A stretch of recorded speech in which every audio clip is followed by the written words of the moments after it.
Hi, everyone. Good evening. Welcome to the Grant Fighter webinar tonight.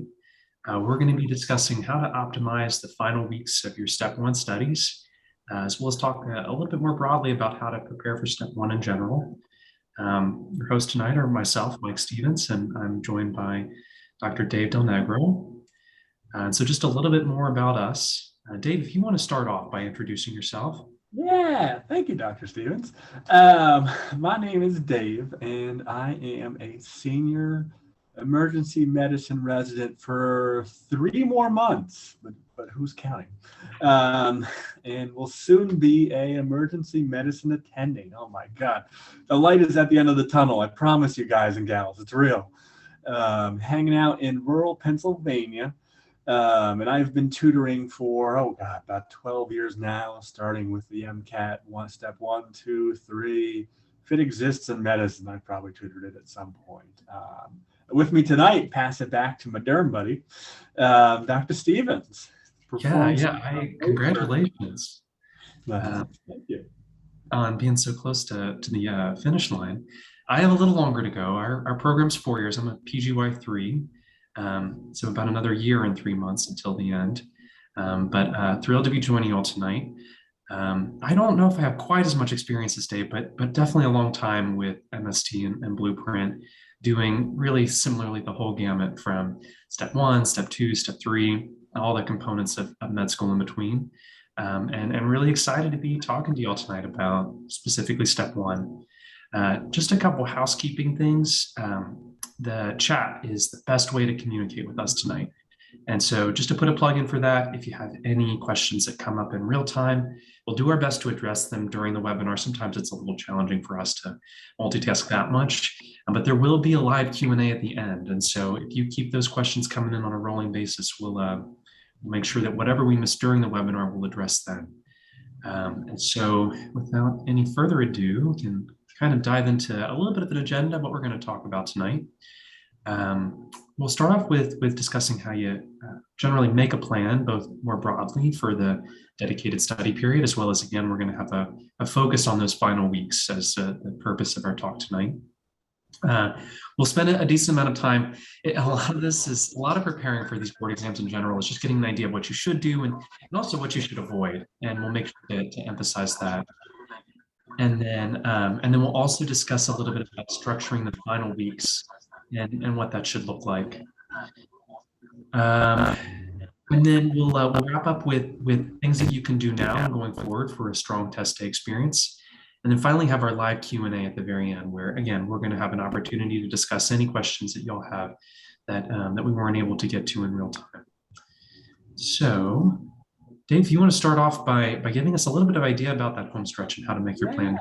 The home stretch, if you are here, it's because you've spent hours, days, weeks, months, years getting ready for your first board exam. And oh my goodness, we're officially in the pass-fail era. So a little big breath. And you've got to think about, you've come this far.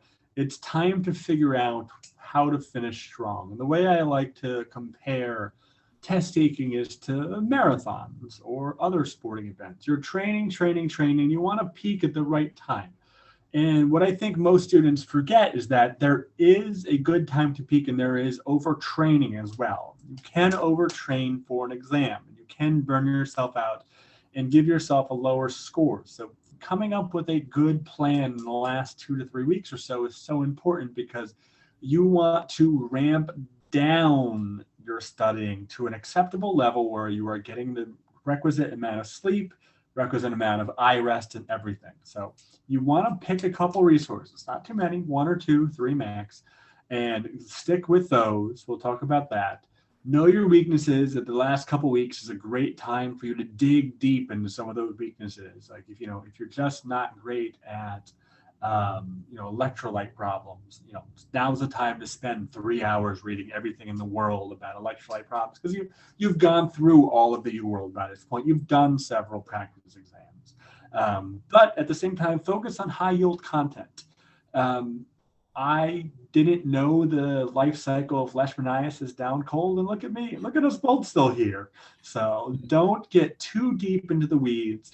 If it is of high clinical yield, your heart failures, your COPDs, yeah, do the dive. But otherwise, don't get too deep into the weeds about stuff that largely doesn't matter. And then plan your last couple assessments, because your last couple assessments will tell you what your predicted score may be.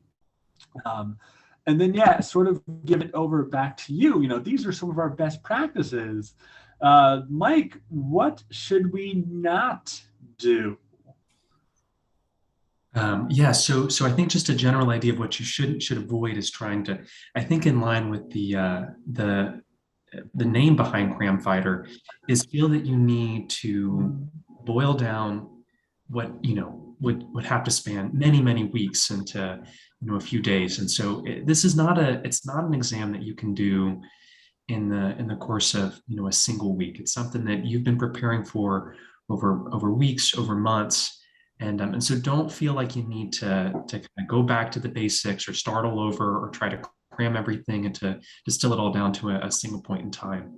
And I love that analogy you used, Dave, and I feel like I'll probably steal that from you going forward. This really is a marathon, and so you want to find that optimum balance of what makes sense and the timeline, that you don't want to sprint too hard at the beginning, but you also want to make sure that you're maintaining a good pace and moving fast enough. So it's a balance.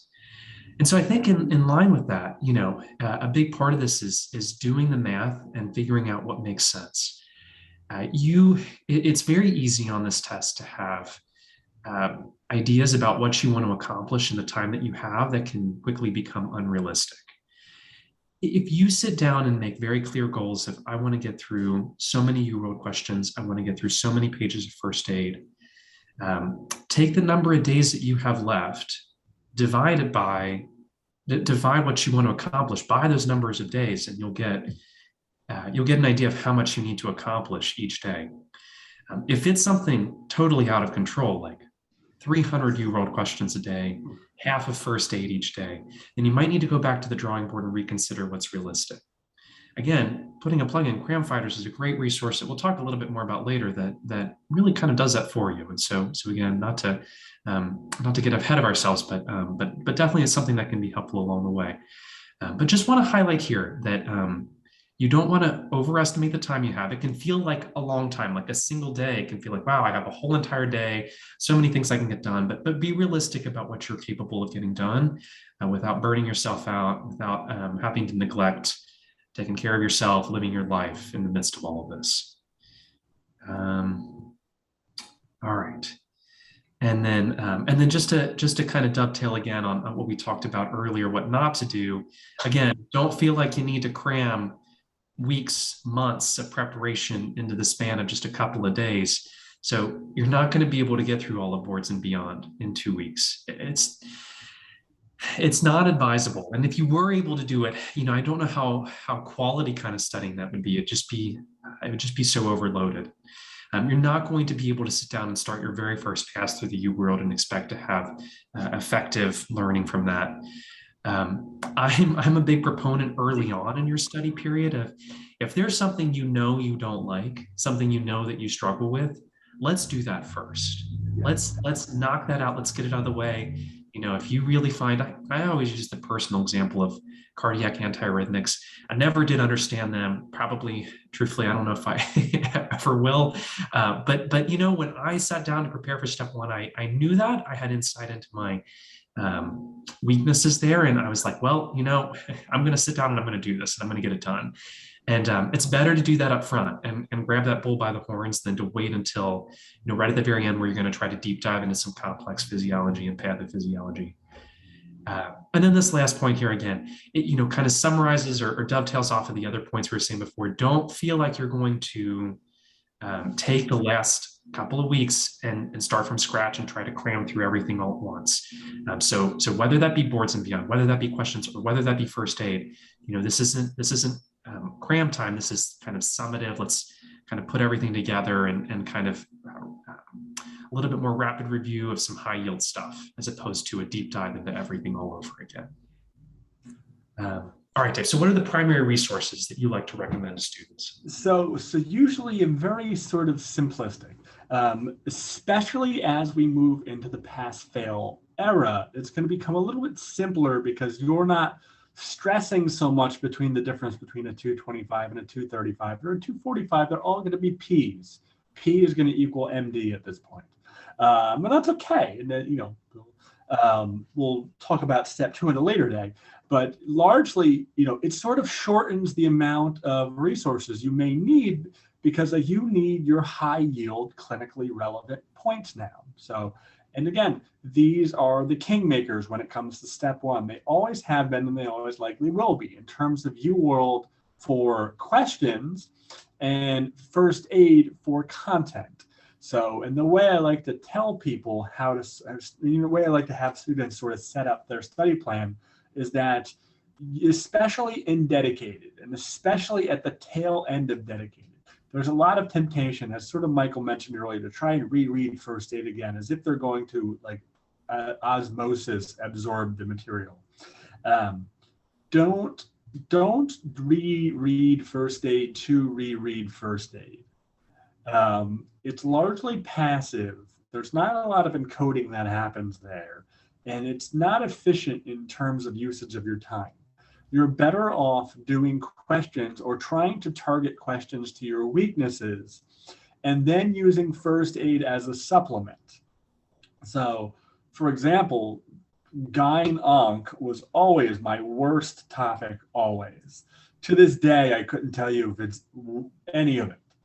So at near the end, I would pick a couple hours, and that would be you attack the thing you're worst at. That's a good thing.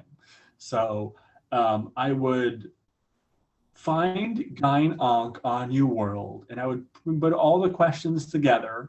And then as I'd go through each question, I would look at the relevant UWorld, the relevant first aid for that, and sort of try and do a comprehensive yet targeted review of that area. Going through every question would teach me a little bit different about the science, and then I'd use first aid to supplement that.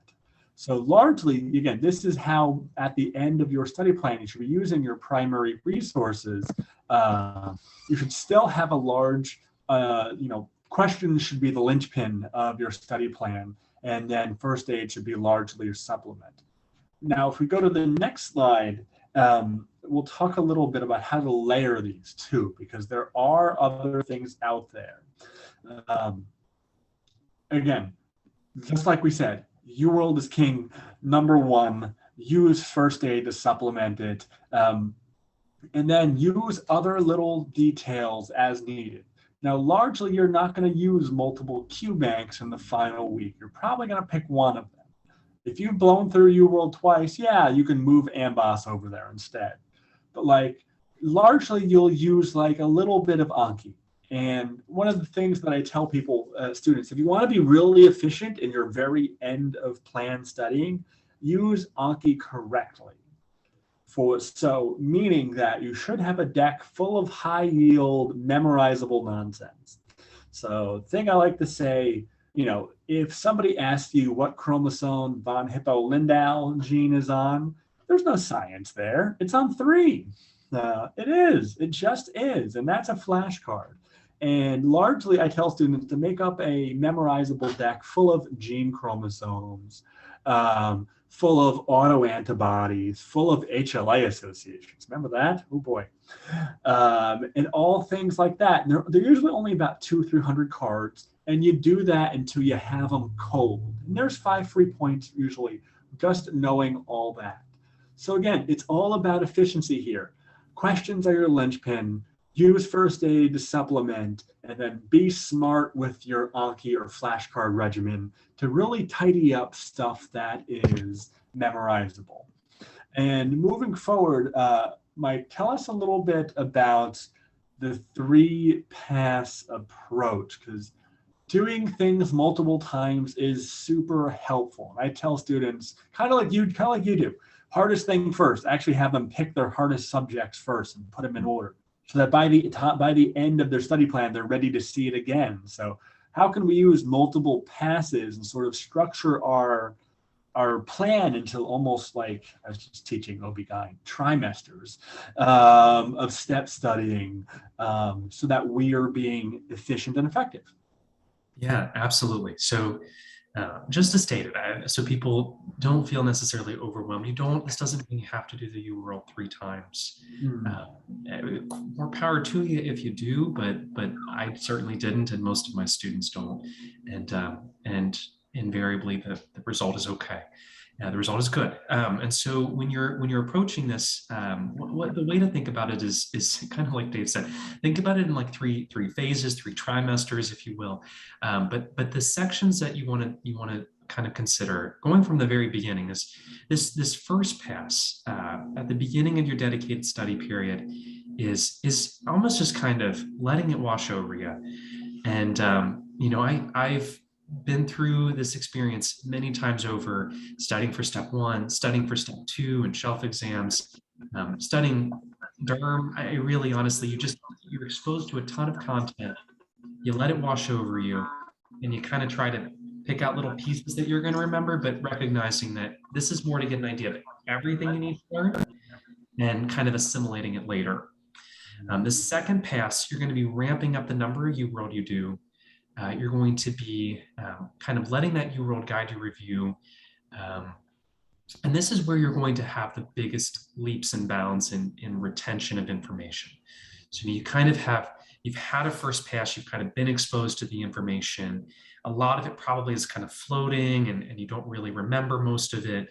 But by the second pass, you're starting to make concrete associations. You're starting to remember those triads. You're starting to remember that treatment of choice and that mechanism of action for that treatment of choice, and the second line and third line agents that you use if there's a contraindication to the first, and so on. And so this is where you're going to have a lot more solidification. And then in this third round, in this final phase, which is kind of what we're focusing or honing in on tonight, is where you're really kind of going back over, making sure you've got it down, making sure you've made those associations.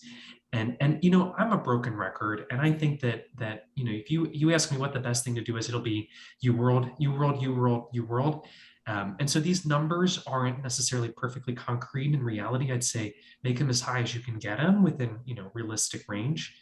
But especially once you're getting to this third round, doing a ton of questions, kind of getting those. If you know it, you got it, move on. If you get the question wrong, maybe hone in like, oh, this was something that didn't fully click in pass 1 and pass 2. It's something I need to maybe look at that explanation for a minute or two on and making sure I've got that locked down now going forward. And so all of to kind of translate that language into actionable items. Again, in your first pass, you're taking in the scope, you're doing your UWorld, you're kind of browsing through first aid. Again, as Dave was saying, those are kind of the central primary resources that you're using. That second pass, you're ramping up the amount of UWorld, you're kind of solidifying all of that. You're continuing to use the first aid to kind of, again, look for those areas of weakness. And then in the third pass, really focusing in on what don't I know? Going through the first aid to try to figure out what that is, going through the UWorld to try to figure out what that is. In a perfect world, be able to just distill everything in first aid and the UWorld into a very thin textbook of content that you haven't mastered yet, and just focus on, but you can't, and so this is the next best thing. So with that, Dave, how do you tell people to use UWorld? Yeah, I love this first bullet point. I wish I remembered who wrote that bullet point. It's a learning tool, not an assessment tool. So especially in that, and I'm running with the trimester thing. Especially in that first trimester of studying, don't fret the number. There are plenty of students out there whose numbers are not where they want to be, who end up doing just fine. The point of doing your first third studying or your first pass is to learn the material, and that involves getting a lot of questions wrong, and that's okay. So people will point to sort of graphs telling you like, it's correlated. Well, yes, if you're getting 80% on your first pass, you're going to do just fine. So, but that falls apart at lower numbers because there are a lot of students who need more extended study plans. And for those who need extended study plans or multiple passes, they end up catching up just fine because of the function of UWorld as a learning tool. So don't fret about the number. It's, your second pass or second trimester, you can use it sort of as an assessment tool. This is when you move from untimed tutor mode system to mixed timed, and you're doing basic blocks at that point. That's probably the most common thing I'll tell students. Start off with system tutor mode, get the details that they're, the hairs they're going to split, and then during your second pass, make it like a real exam, random, timed. Consider repeating your incorrect questions. This is actually a thing I've changed on since it's been pass-fail. Since it's pass-fail, like my, we're going to talk about it in a moment, other QBanks, my advice to get other QBanks is sort of dropped because, like, again, it's all about learning now. It's not all about the number anymore. So I advise more people these days to repeat their incorrect questions because it'll get you over the pass hump whilst trying to save your budget. It's important because UWorld ain't cheap. They're good and they know they're good, and that's the problem. So, oh look, do questions in times and mixed mode. We just said that. Don't write a step one textbook. One of these days, we're going to do a webinar on literally how to review a question. It's just going to be 45 to 50 minutes of just how to review a question and take notes because it's an art in itself. I tell students to try writing down their notes rather than typing down their notes because there's a lot of neurocognitive science out there that says that when you type stuff, you're pretty much a court stenographer. You're not thinking about it. You're copy pastaing. As opposed to when you write stuff down, you can't write as fast as you type, so you're forced to grapple with the material and turn it into shorter sentences. And that grappling with the material is where a lot of the neuroplasticity comes from. Neurocognitive nerd. And then flashcards. One main takeaway. So I use Anki to this day to get ready for my real boards, my emergency boards. And like my flashcards, the ones I write are like a sentence. It's like, I have cyanide poisoning and I'm expected to present with a elevated lactate. There it is. That's my one sentence. And I write a closed deletion for cyanide and I write a closed deletion for elevated lactate. Bang, there's my question. I'll never forget it ever again. My in-training exam is on Thursday. And then UWorld notebook, again, notes function, Excel sheet. Again, I'm just such a big fan of writing it down. Even if you can't read it, like my notebook was illegible because I have awful handwriting. But like try and do better than me, right? Make it semi-legible so that you can review it. Because the best way to do it effectively is at the end of the night is to review the notes you're writing down. And I tell students, you should write down a page front and back. That should be all your notes for the day, which sounds intimidating until you realize you're just writing too darn much and you're taking too much time. If you're writing more than a page front and back, that's a red flag that you may need to review the content at a deeper level. And then review that page at the end of the night, and then review that page tomorrow and make sure that it's syncing. And if it's not syncing, again, it's a flag, maybe a yellow flag, that you need to spend some more time on that topic. So that's what I tell people to use, best practices for UWorld. But again, I get this question pretty frequently. What about other question banks? What's it called? In our next slide, we're going to, talk a little bit about the advantages and disadvantages of the other question banks. So there is Kaplan and there's USMLE. And so the advantages are fairly straightforward. There is a correlation and probably causation, but who am I, between the number of independent study questions you see and your score. But again, it's not a scored exam anymore. So, and when you leave the friendly, comfy confines of UWorld, sometimes you venture off into the forest of these questions are not so great. Not that they're bad. There's really very few bad QBanks in USMLE. But like Kaplan, we used Kaplan back in my day for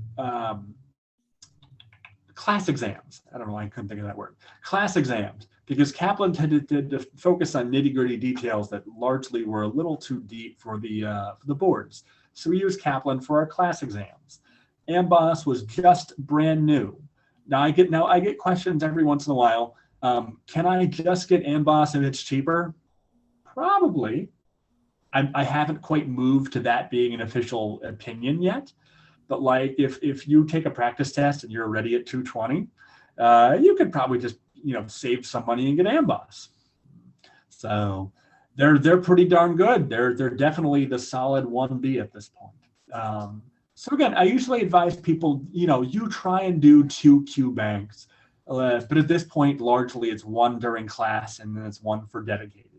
So the nice thing about RX is you have little bits of first aid at the bottom. The nice thing about Kaplan is they drill details in a way that are helpful for class exams. The nice thing about AMBOSS is it's near UWorld in quality, but it's cheaper. What do you tend to recommend to students for QBanks? And do you venture off the reservation of the UWorld? I think it's so interesting because Dave and I didn't come up with a common script before this or anything. This is Just wing it. But the truth is that I agree entirely with everything, and I think that all of the points that you bring up about how to approach the UWorld on the previous slide are things that come up so frequently. Questions about I'm not happy with the percentages I'm getting, or I'm concerned about how I performed, and I think that point about how it's formative, like this is how you learn, and it's not summative. I think I do agree that I could wax philosophically for probably a full hour about how to use a QBank, how you review questions, and there is a little bit of an art to it. And then as it relates to these other QBanks, I agree across the board. I think that UWorld has been very tried and true and represents the kind of backbone of it's one of those 2 primary resources that we brought up at the very beginning. AMBOSS is an interesting one. I'm curious to see how they continue to grow and to develop. They have really come. It's actually quite a delta in terms of how they've evolved over time, and I think they're getting to that point where they are approaching the quality of UWorld. I think I'm in the same camp as you, where I feel more comfortable with UWorld because it's what I've known, and I have a lot of it has a lot of evidence behind it. Yeah, it's tried and true. But I think the AMBOSS is soon, if not already, there. I agree that Kaplan is a little bit more of the nitty gritty, and so I didn't find that it took me on as deep of a dive into the pathophysiology of some conditions, and like here's the full scope of epi and clinical features, physical exam findings, diagnosis, treatment, all of it. And then RX I think is nice because it does kind of blend in well with the first aid. They all have unique advantages and disadvantages. I think trying to get a sense of what makes sense for you is how I work with students on that.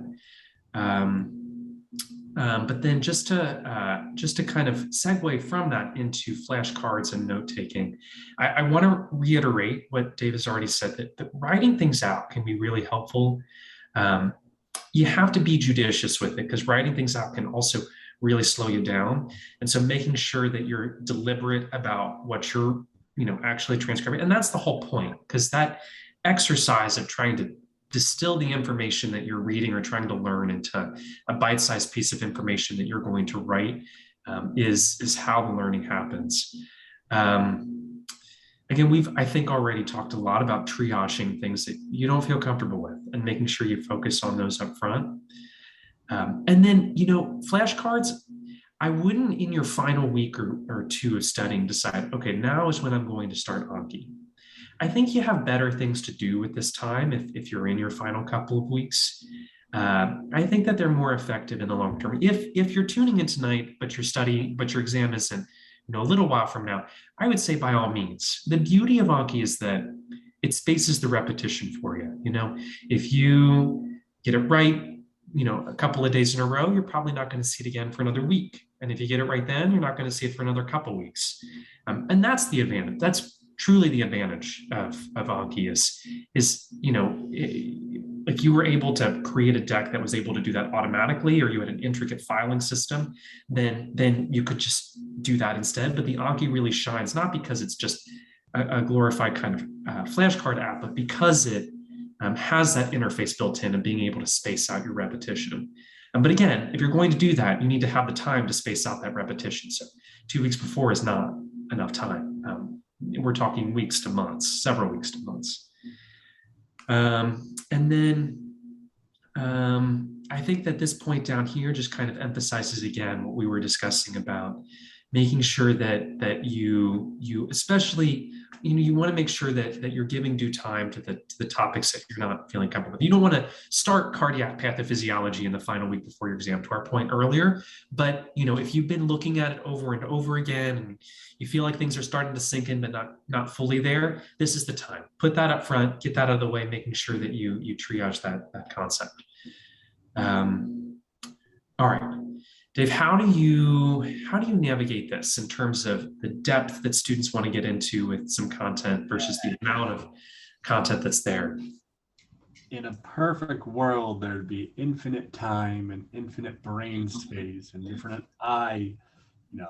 space. There's a better word for that. And infinite resources, but we have none of that. So you have 24 hours in a day, and you got to sleep some of it. And you've probably played The Sims. You can't just study all day, and you got to go out and enjoy your evening or your weekend or have fun or do something as well. So a good plan is a realistic plan that sort of fits into how you study and how to do so at an acceptable pace and acceptable depth. I like the way you use the word pace earlier, because that's really what it is. Again, back to that marathon sort of. Or again, you want to get to the point where you're not thinking about the marathon anymore. You're just running, and you're running, and you're not thinking about running anymore. You're doing questions, and you're not thinking about doing questions anymore. So what you have to do is you have to write your plan. And again, that's based off of all the things we just talked about. Your UWorld, our first aid, Anki, any other, your pathomas, all the way down. But now we're at the home stretch. We're in the third trimester. The baby's beginning to crown. And we've got to, thank you. We've got to remember how little time is left without letting it paralyze you.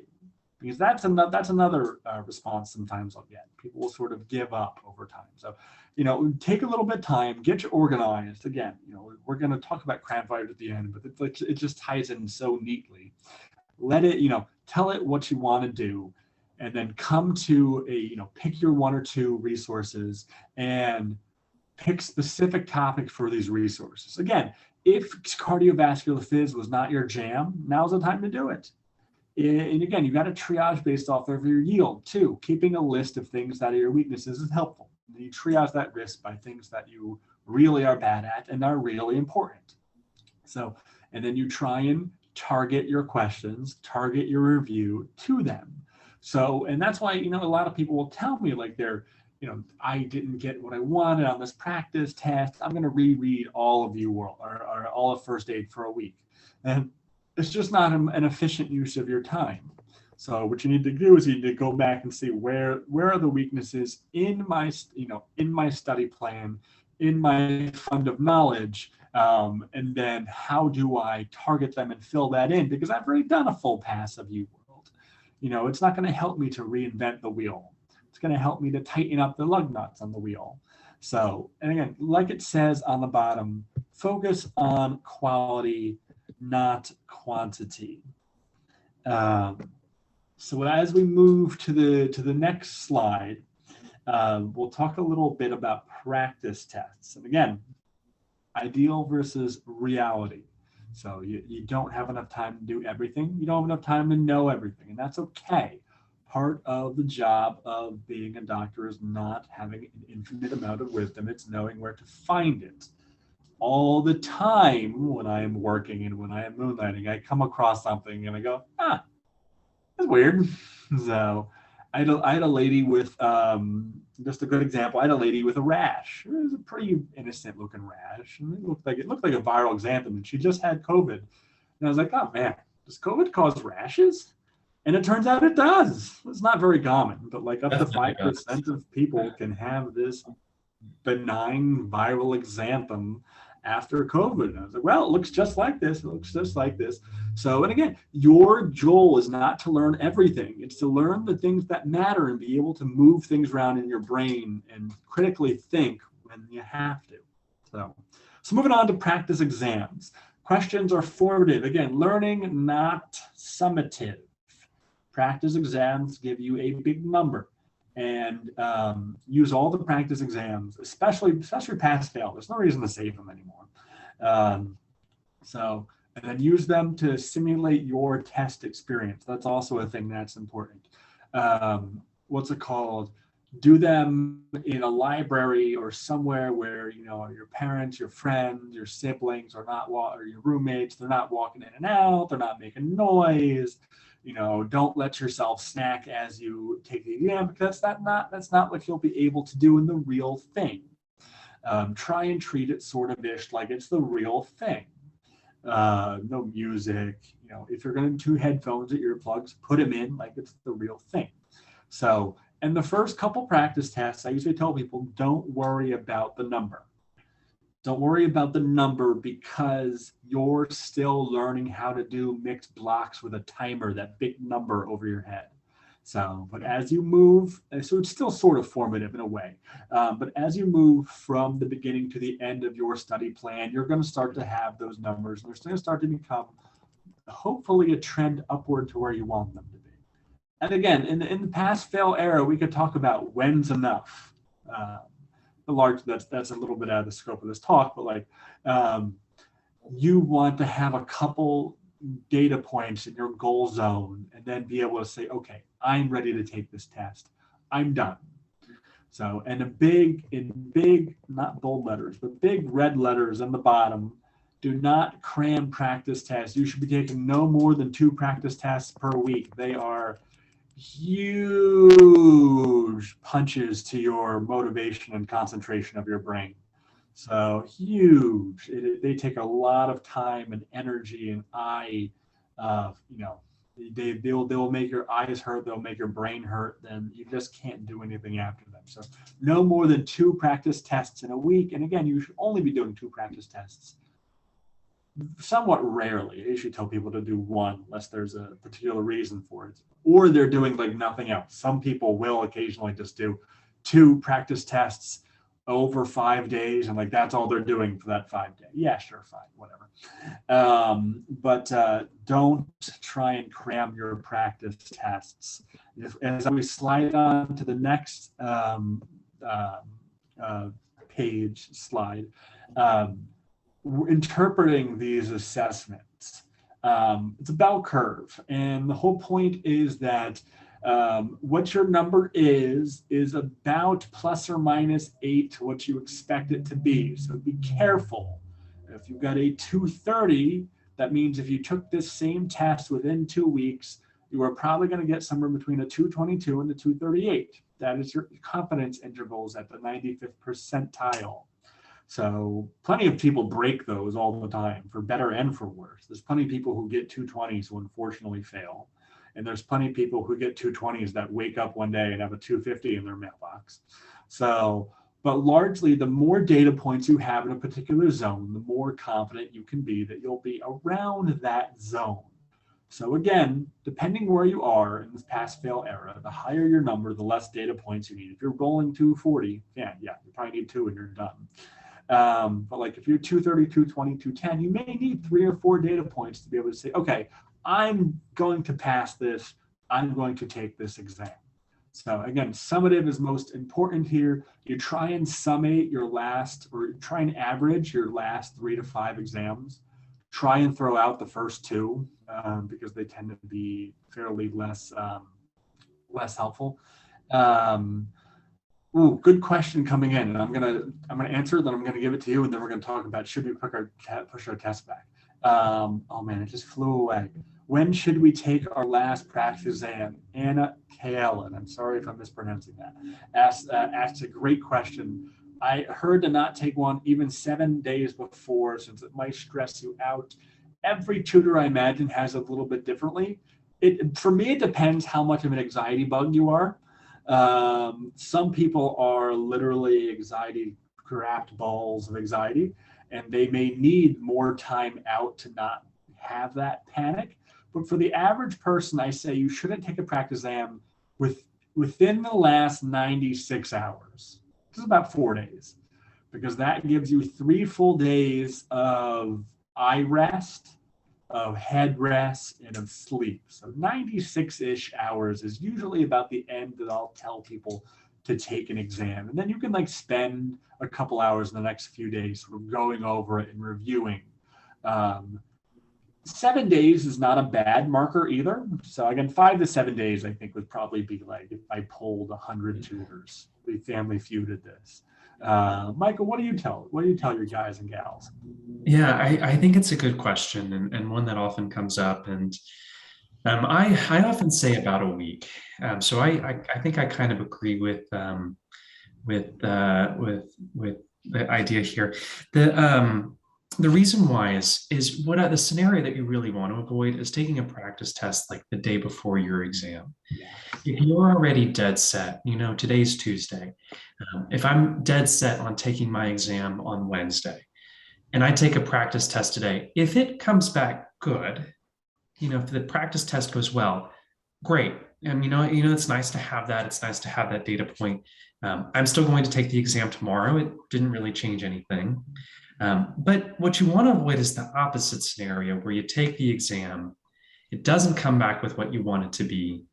You're still planning on sitting for the exam tomorrow. It's really hard to have that 11th hour motivation to push your exam back. And if you end up in that scenario where you don't do as well, you still move forward with taking the exam on the next day. You now have this added component of the anxiety of having that score hanging over your head, and the performance that you had on that practice test hanging over your head.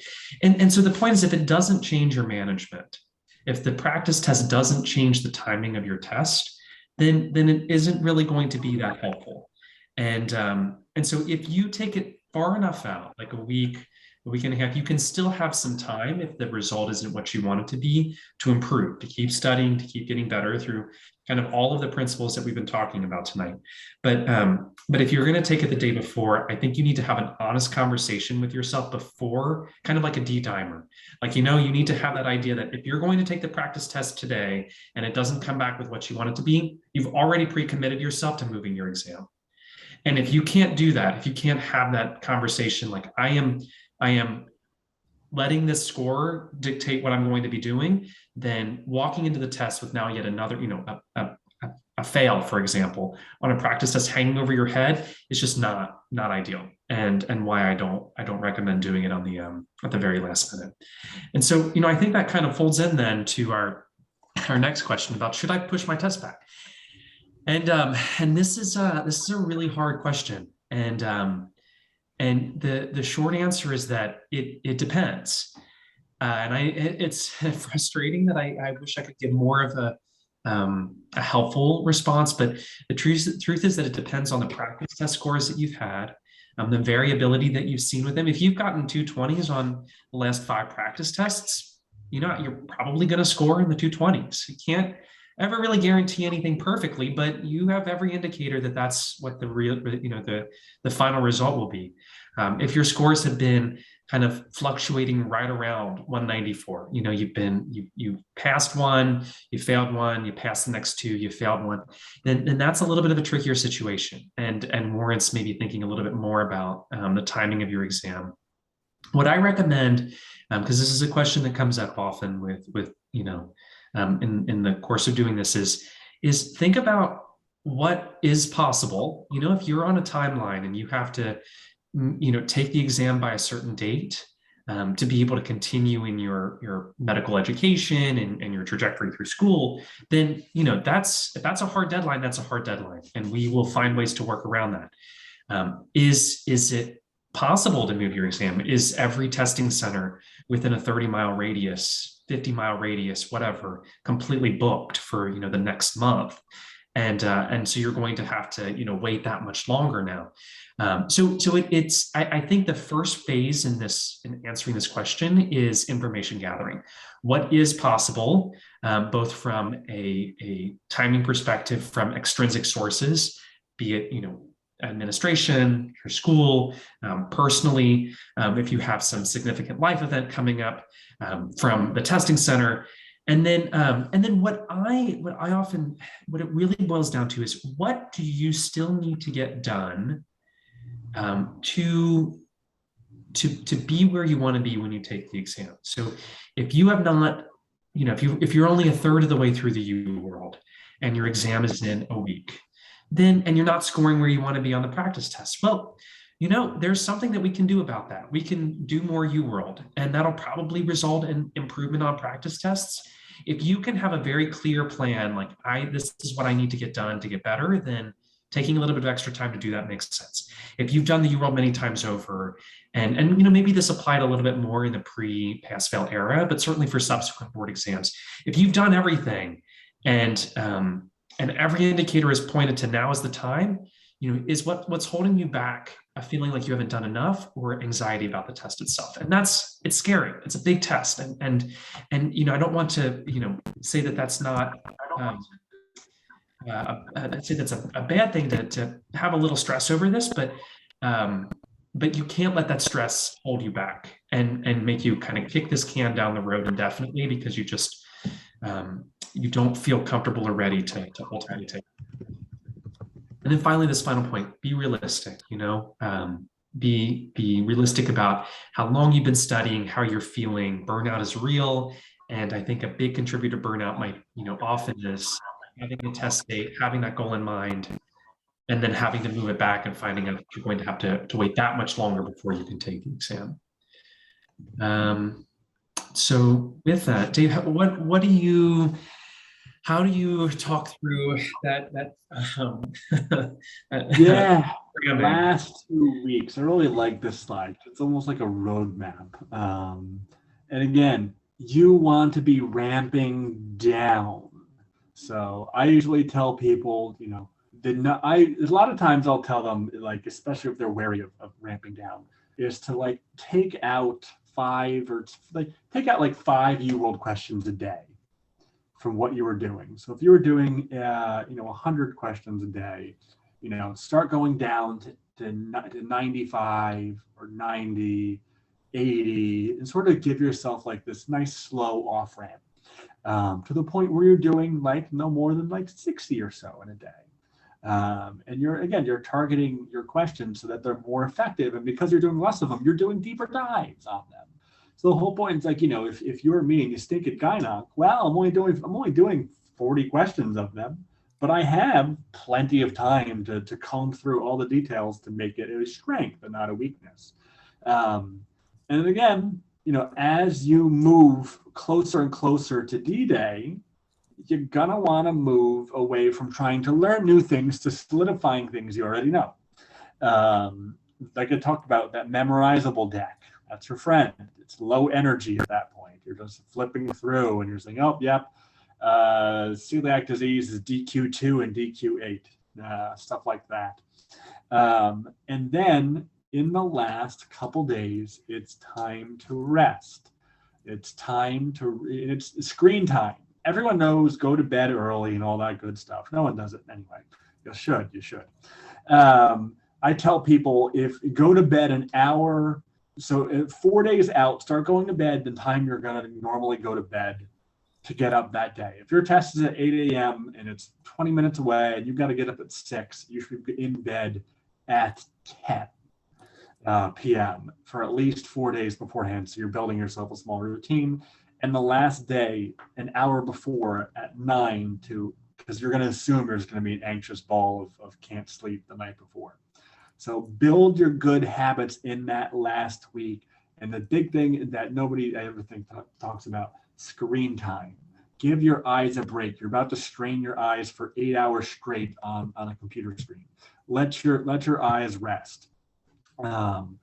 So get sunlight. I think in the last week, all I did was go out in the backyard and just shoot hoops while I think I had Golian playing the background.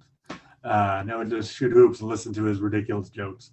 And I got one from that. I remember I got PCOS was DHEA sulfate right from Golian's. So, pick up a point or two, and at the very least, you entertain yourself. But again, ramp down, memorizable, targeting weaknesses, give your eyes and brain a rest. So now, moving on, the environment of test day itself. What's it called? 1-2 weeks out, uh, even better than 4 days, 1 to 2 weeks out. Wake up at the day you need to get up on test day. I love that. Four is probably not enough. Minimum should be at least 4 to 5. Build your stamina, eat healthy. Now's not the time to be super scrimpy about your budget. If you have to, go to Whole Foods and buy the fancy, stuff, you have to do that because you're putting good fuel in the car. Sleep again. Sleep. All I want to do is sleep as a resident. And sometimes I think students forget how much free time they have during dedicated. Your job is to wake up, eat, sleep, poop, study, repeat. That's it. You're pretty much an infant, but with UWorld added to it. So, and again, this is a great thing at the bottom here. I feel like this is not talked about nearly enough. What's it called? Use your tests to simulate your test day experience. Plan your breaks when you're going to eat. I tell people drive to the testing center so long as it's not hours away. Oh, there's a big pothole and there's a detour. Man, I'm glad I know that now. The testing center I went to in Clark, New Jersey, has a cafeteria in it. Score. So I did the MCAT step 1, 2, and both days of step 3 there, no matter where I lived, because I could throw a $10 bill at the nice lady behind the counter and she would serve me raviolis or whatever the hot food of the day was. And I didn't need to worry about that. Know your breakfast meal, know your lunch meal, know your snacks and all that stuff. Everything that you can move from an unknown to a known is going to make your anxiety a little better, because there's gonna be something unusual that happens every test day.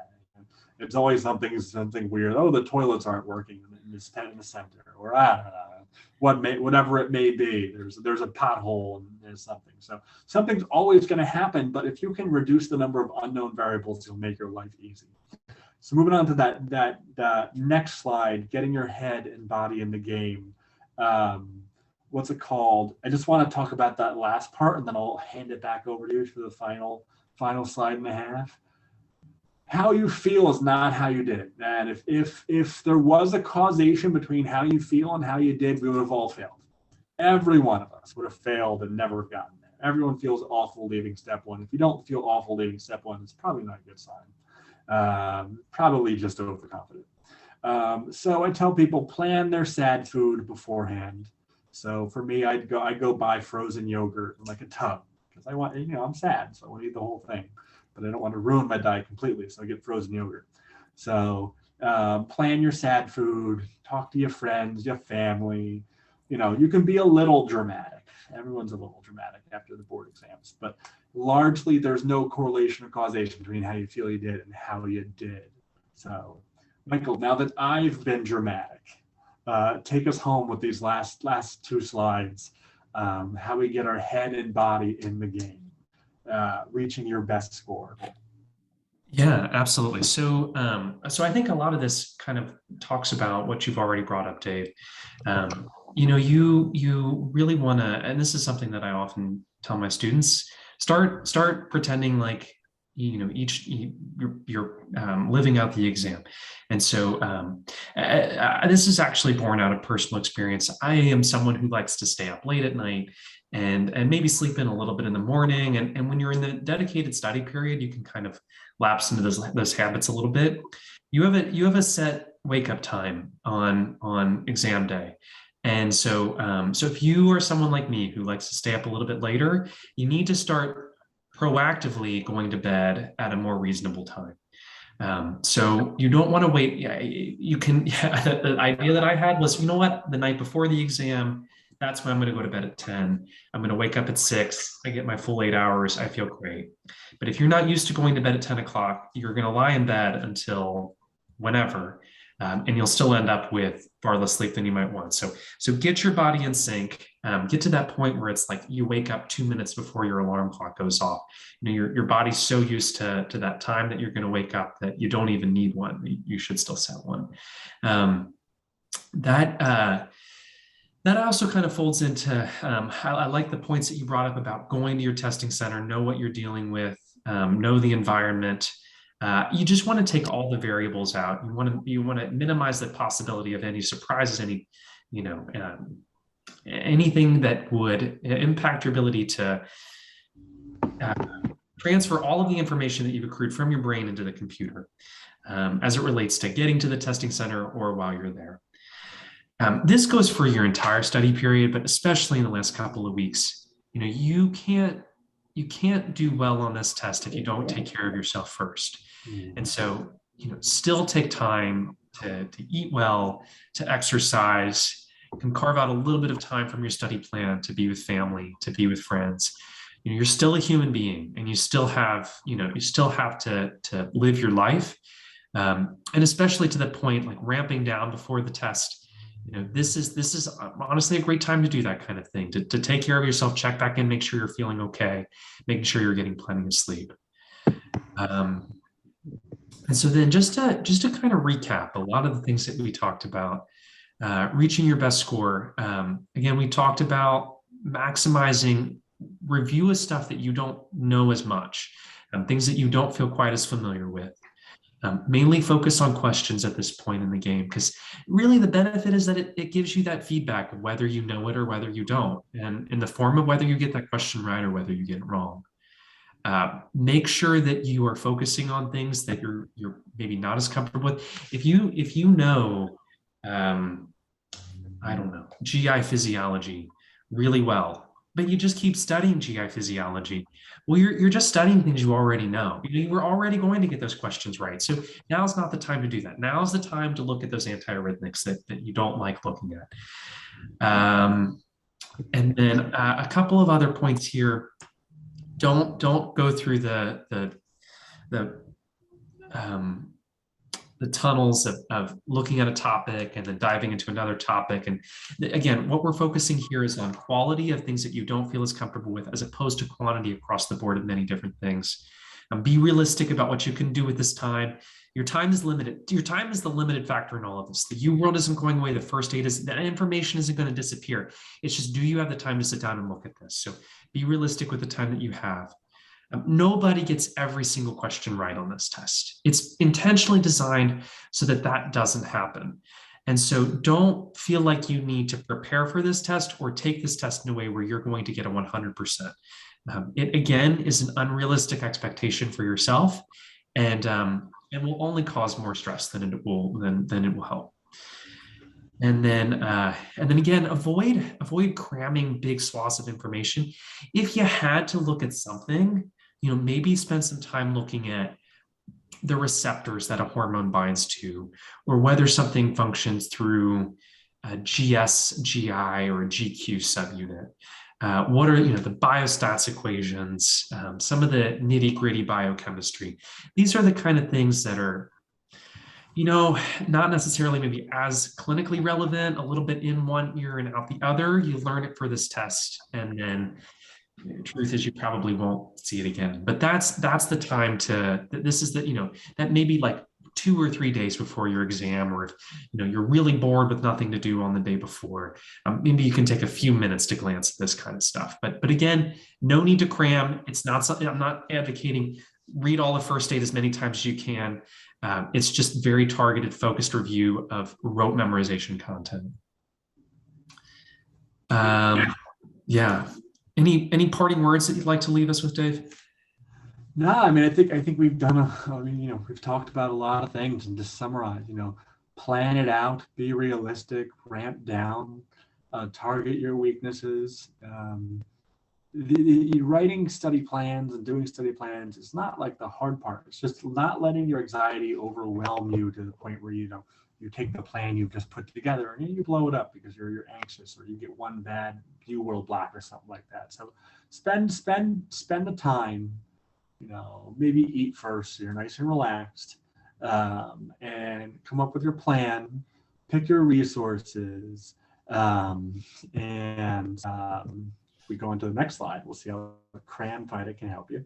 And then you pick your resources. The nice thing about Cram Fighter, again, you tell it, you throw into it and it has like averages for students, which is nice too. You tell it when how much time you have left, what do you want to get done, and it will tell you what that will equal out per day.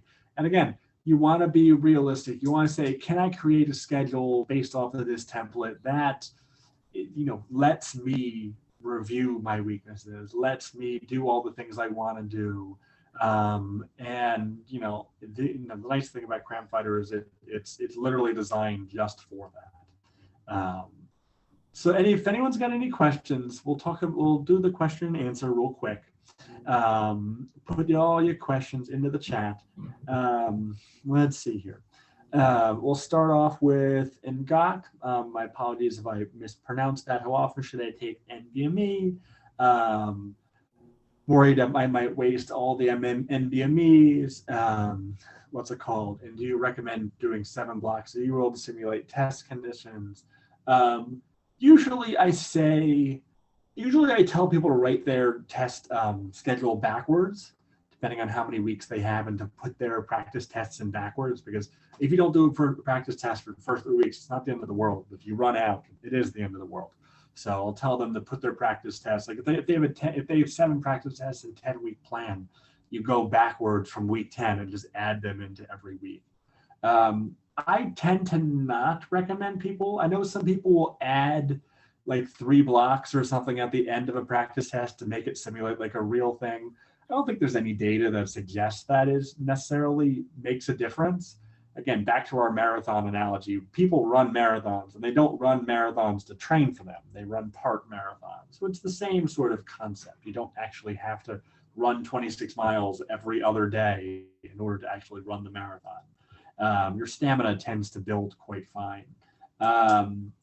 And so what do you tend to tell them as far as like, practice tests? Yeah, well, on the stamina point, I find that the act of doing questions and reviewing questions, you might only be getting through, let's say, 80 or 120 questions in a day, but there is a lot of stamina that goes into that because it's not just doing them, it's reviewing them too. And so I think you'll find when you take the exam itself, it can be daunting to do 280 in one day. But, even though you haven't been doing 280 a day, not having to do that review makes them go a lot faster. So that's kind of my take. And the NVMEs are 200 questions. So they're not insignificant. It's 5/7, which I think comes out to like roughly 71%-ish of a full length step 1 exam. And so it's up there. You're almost 3/4 of the way to the full thing with just doing 1 NVMe. So I don't also routinely advocate doing 7 blocks of UWorld back to back. I think that it can be really painful to have to review 7 blocks of UWorld back to back and kind of, again, unrealistic. So probably not something I'd suggest. I think there's a good question here that folds into, I might take this in a maybe slightly different direction than was initially asked, but a question about how much progress should you have through your UWorld relative to where you are in your study plan and when your exam is. And so if you are intending to have all of your UWorld done by an exam date, then to the points we were bringing up before, write down how much you want to get done. So how many practice tests are you going to take? How many questions do you have left? And divide. And so if you have 30 days, if your exam is in a month, if you have 30 days between now and test day, and you want to get through, let's say 75% of the UWorld, that's going to be maybe like 2,700 questions. Then you need to be able to do probably about 100 questions a day, maybe a little bit more, to also build in some time for practice tests. And I will encourage that that's the number that I typically tell people to aim for, is about 80 to 120. I think that's the sweet spot. I really put a bare minimum at 80 because I find that it just takes too long to do 3,600 UWorld questions if you're only doing 40 questions a day. Really, if you do that math, it comes out to about 3 months of doing UWorld, which you can do that in less time than that. I think that after 120, you get a little bit diminishing returns, and if you could do it and you could still retain things, then great. Like I would try myself. I try to push myself, but I don't think you should feel like you're not doing it right if you're not hitting 200, for example. So 80 to 120 is what I'd say, and then do that math. Figure out what makes sense if you're trying to get through a first pass and when your exam should be. And I like that too. And that sort of changed over time too, because back when I took step 1, it was only 2,200 questions. Yeah, Now, I, now 33, 3,600 and rising. So I know. the math changes a little bit, especially at a time where the importance of step one is changing too. So, Yeah. what will come of that is a good question. So what we'll do is we'll wrap up there. If you have any additional questions or questions that you want to take offline, feel free to reach out to us. We have one attendee is going to get six free months of Cram Fighters. So I hope it's one of y'all. I hope it helps y'all. Happy studying. You're going to do great. Anxiety is normal. If it's more than anxiety, go out and get the help you need. But otherwise, get some rest and remember, you have time, spend a half hour, an hour, and figure out the best way to use it wisely. So that would be my parting thought. Mike? Yeah, thanks so much, everyone, for joining us tonight. We hope this was helpful. Good luck on your exam. You've come so far to this point. You've done the heavy lifting now. You put in the work. The knowledge is in your brain. It's just a matter of taking that information out of your brain and putting it into the computer screen. But if there's no other questions, we'll wrap up tonight. And thanks again for spending your evening with us. Thank you guys and gals for comment. Thank you to everyone who put questions in the chat. And good luck. We'll see y'all soon.